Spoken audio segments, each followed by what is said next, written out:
आंवला नवमी की कथा। एक राजा था, उसका प्राण था। वह रोज सवामन आंवले दान करके ही खाना खाता था। इससे उसका नाम आंवला राजा पड़ गया। एक दिन उसके बेटे बहू ने सोचा, राजा इतने सारे आंवले रोजाना दान करते हैं, इस प्रकार तो एक दिन सारा खजाना खाली हो जाएगा।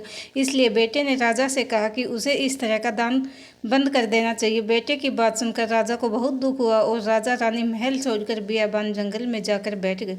राजा रानी आंवला दान नहीं कर पाए और प्रण के कारण कुछ खाया नहीं। जब भूखे प्यासे 7 दिन हो गए, तब भगवान ने सोचा, यदि मैंने इनका प्रण नहीं रखा, इसका सत नहीं रखा तो विश्वास चला जाएगा। इसलिए भगवान ने जंगल में ही महल, राज्य, बाग बगीचे सब बनवा दिए और ढेरों आंवलों के पेड़ लगा दिए।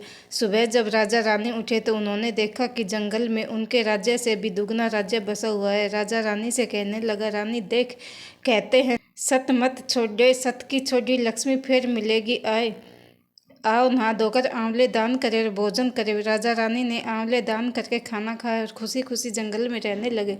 उधर आंवला देवता का अपमान करने व माता पिता से बुरा व्यवहार करने के कारण बहू बेटे के बुरे दिन आ गए। राज्य दुश्मनों ने छीन लिया, दाने दाने के मोहताज हो गए और काम ढूंढते हुए वे अपने पिताजी के राज्य में पहुंचे।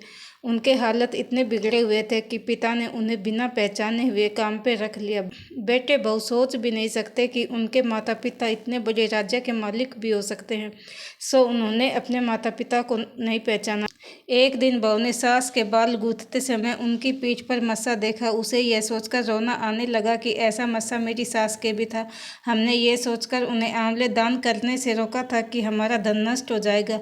यह सोचकर बहू को रोना आने लगा और आंसू टपक टपक सास की पीठ पर गिरने लगे। रानी ने तुरंत पलटकर देखा, तुम क्यों रो रही है? उसने बताया कि आपकी पीठ जैसा मस्सा मेरी सास की पीठ पर भी था। हमने उन्हें आंवले दान करने से मना कर दिया था, इसलिए वे घर छोड़कर कहीं चले गए। तब रानी ने उन्हें पहचान लिया और सारा हाल पूछा और अपना हाल बताया। अपने बेटे बहू को समझाया कि दान करने से धन कम नहीं होता बल्कि बढ़ता है। बेटे बहू भी अब सुख से राजा रानी के साथ रहने लगे।